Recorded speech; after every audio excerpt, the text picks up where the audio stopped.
share and honor this day in time where, there's been some who have survived domestic violence.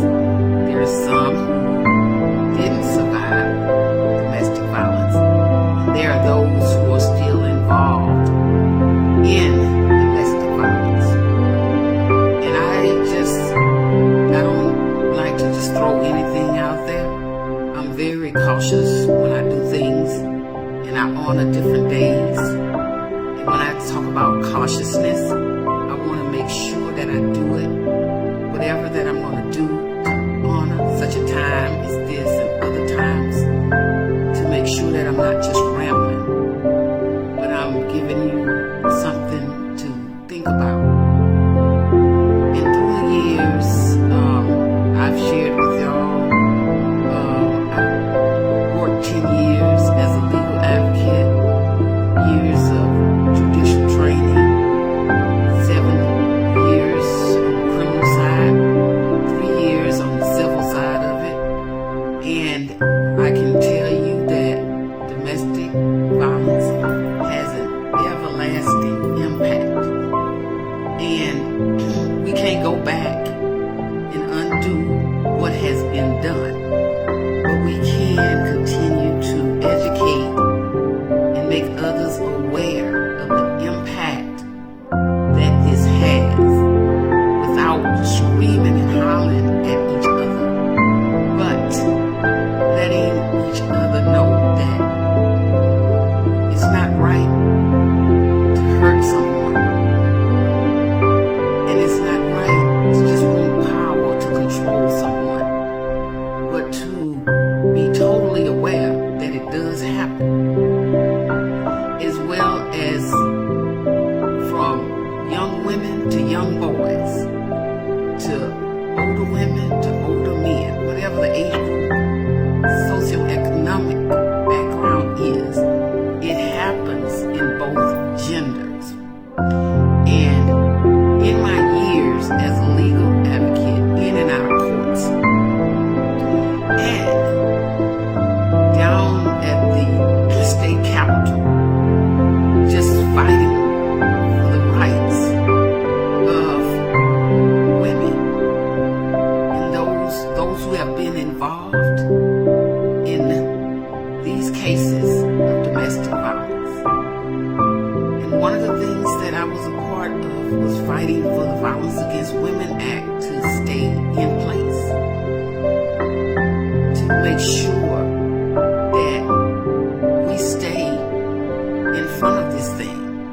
And I know that I have gotten older and moved off the scene, but there are those who are still out there fighting for the rights of women and children.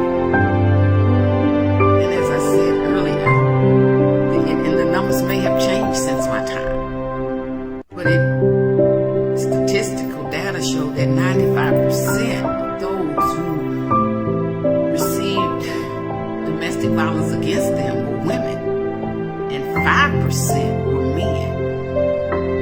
So the data may have changed, and I'm quite sure it has shifted over time. But I've been out of that arena for some years, and so I understand that things change over time.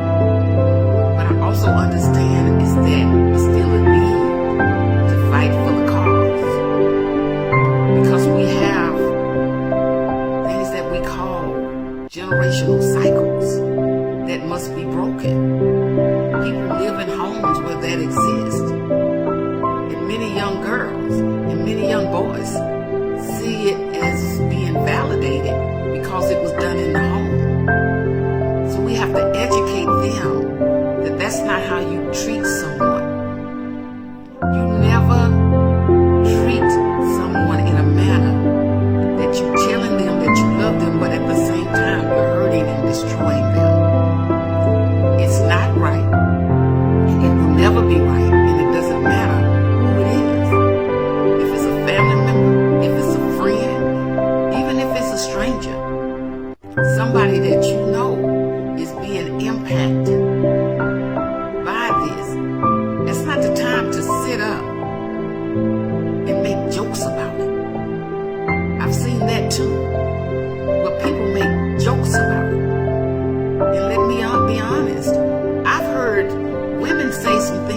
a woman that was going through it, and they chuckled about it. How would you do that when 95% of females face that type of abuse? And it doesn't matter whether you're educated, whether you have a lot of money, or whatever you might have, whatever your socioeconomic status may be. It doesn't matter what your ethnicity is. It doesn't matter. Let me tell you something. When one person is hurt, it hurts all of us in one way or another. That's not a laughing matter. To see someone with black eyes and busted lips and what other things that go on. So, you have the physical, the mental, the verbal, the sexual. You got all of that abuse in domestic violence.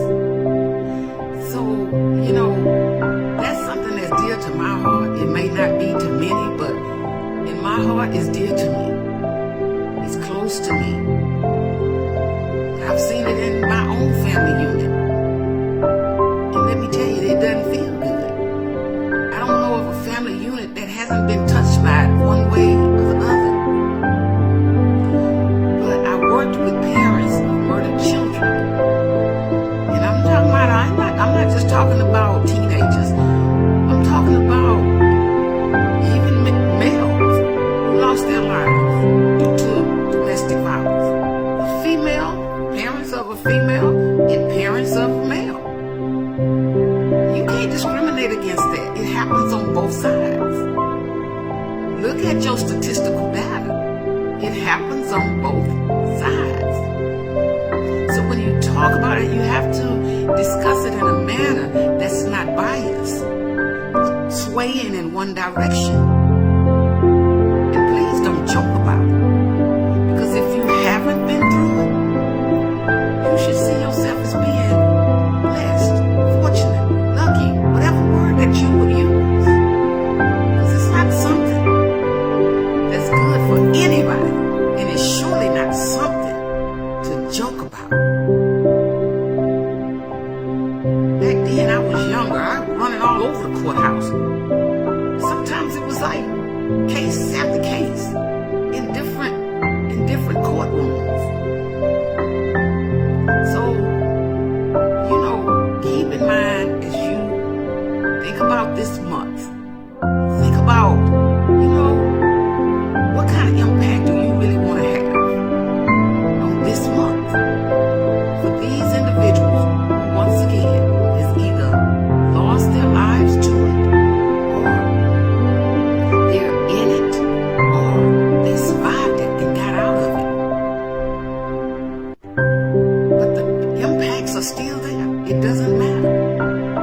And we have to break that cycle of acceptance of this type of behavior, whether it's mental, physical, verbal, sexual, whatever it is.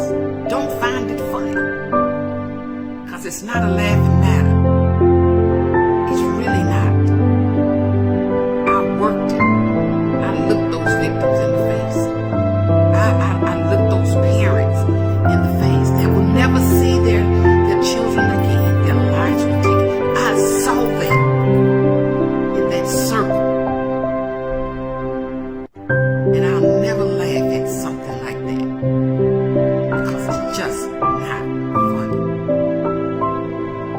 It's not funny at all.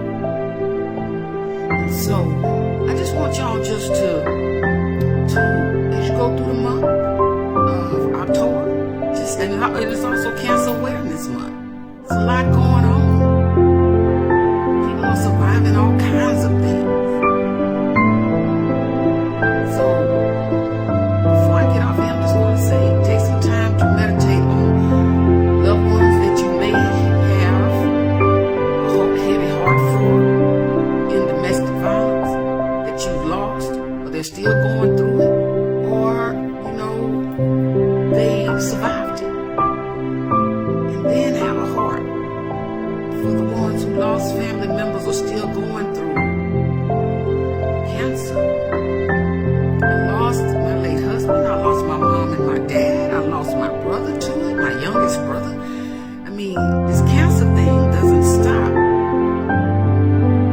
So let's just kind of be reflective this month for both domestic violence and cancer awareness. And let's get out of ourselves and think about, you know what? I can be kind, because I have no idea